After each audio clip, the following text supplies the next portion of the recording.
Hey, John. Hey, Tyson. Good to see you again. Good to see you. Welcome to Acura. Thank you. We're going to talk about ILX today? Sounds good. All right, let's do All that. right. So we finally get to take a look at the production ILX. Yes, we do. Yes, we Turned do. out really nice. Yeah. How did you manage to make this car distinctly different from the rest of the vehicles in the Acura family, but still feel like a member of the family? This car was one of the cars that was challenging because we knew we wanted to go down with the size and make it feel more efficient, and yet we wanted to have a premium feeling even at a smaller scale vehicle. It's part of your team's challenge, I guess, in working with a small car. How do you maximize space? Yes, it's always the fight. You know, you want to give the person as much space as you can, but it's amazing how, from the outside, the owner likes it when it's nice and tight and sleek. So once you're inside, you want it big, but from the outside, you want it small. Right. So it's the balance that we're always shooting for. Tell me a little bit about the inspiration here. Well, this area in a sedan is always a key point. How a C-pillar, or the C-pillar area here, it's a design marker for how the cabin sits on the body, if you will. And so with this car, lowering the car and the side window graft is getting tighter, and we're pushing this forward. It's making the car look a lot more sporty, if you will. Less big cabin feel.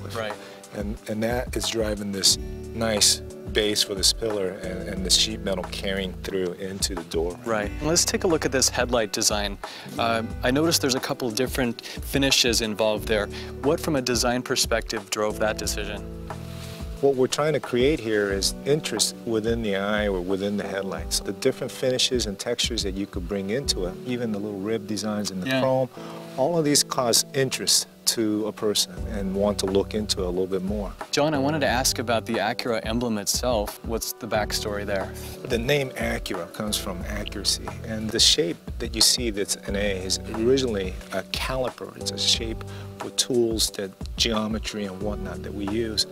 And the precision, crafted performance story that we've had in the very beginning, the preciseness is what this emblem is supposed to portray.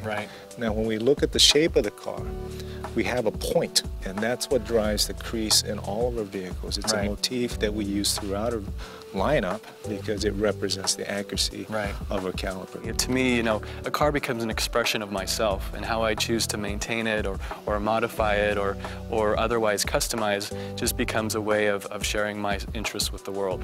So I think the ILX is going to capture that. We hope so. I mean, a car is one of these living things. You know, it's like a friend. You spend a lot of time and money and effort John, with it. I spend 10 hours a day in my car driving sometimes, cross-country road trips. So it becomes a very emotional and a personal thing. Well, thanks, John, for giving me an inside look at the ILX. It was really good to see you again. Appreciate it. I'm glad that we could talk about the ILX a little bit. Thanks again. Thanks a lot.